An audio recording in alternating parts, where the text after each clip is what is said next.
Үзэгч та бүхний амгалан гэрээ. Монголын үндэсний олон нийтийн радио телевизийн Монголын мэдээ сувгийн зочны цаг ярилцлага эхэлж байна. За энэ удаа зочинтой инженер технологийн өндөр түвшний мэргэжилтэн бэлдэх боломжийн талаар ярилцсан. За ярилцлагад Монгол Германы хамтарсан ашигт мэлтмэл технологийн их сургуулийн сургалт хариуцсан дэд захирал Катя Полонский оролцож байна. Тэгэхээр танаа сургуулийн хувьд 3 жилийн өмнө Монгол Германы засгийн газрын хэлэлцээрийн хүрээнд байгуулагдаж байсан. За анх Монгол дээд боловсролын салбарын шинжил загвар болох жишг сургууль болох зорилтоо тодорхойлж тавьж байсан. Энэ зорилгодоо хүрэх боломж бүрдэж чадсан уу? Тодорхой алхам бий болж чадсан гэж үздэг.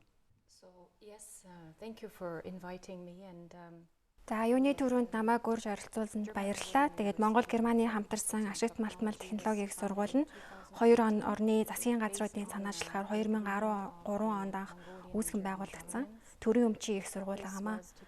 За манай сургууль нь холбооны бүгд найрамдах Герман улсын хамтрагч их сургуулиуд болон олон улсын бусад боловсролын байгууллагатай нэгт хамтран ажилладаг. Мөн Герман стандартын сургалтын хөтөлбөрт хамрагддаг. Учираас за энэ тал нь үнэхээр бахархалтайгаар ирээдүйн Монголын инженерүүдийг бэлтгэх сургууль байгуулсан гэдэгтээ үнэхээр бахархалтайгаар хэлж чаднаа.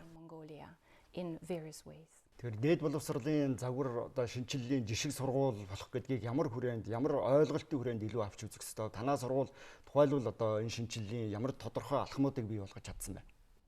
Our curriculum is based Манай сургалтын хөтөлбөрүүд нь оюутнуудад өргөн цар хүрээтэй инженерийн шинжилгээ ухааны болон нарийн мэргэжлийн ур чадвар мэдлэгийг олгодог. Манай сургуулийн эрхэм зорилго нь Монголын аж үйлдвэр, тэр дундаа уул уурхаан болон боловсруулах үйлдвэрүүдтэй нэгт хамтран ажиллаж, хэрэглээний судалгаа, боловсруулалтын ажлыг хөгжүүлэхэд оршдог.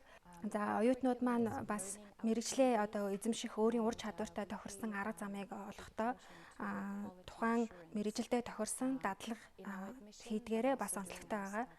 За энэ нь бол тухайн оюутнуудад мэдлэгээ туршилтаар баталгаажуулахын зэрэгцээ ирээдүйд бас ажил олгогчтой холбоо тогтоох боломж олгодог онцлог байгаамаа. but also involved in university self-governance. Танаа сургуулийн сургалтын хөтөлбөр бол Германы сургалтын хөтөлбөрийн стандартад суурилсан гэж үздэг. Тэгэхээр хөтөлбөрийн гол давуу тал нь юу гэж үзэж байна? За ямар чиглэлийн хөтөлбөрүүдийг хэрэгжүүлж эхэлсэн бэ?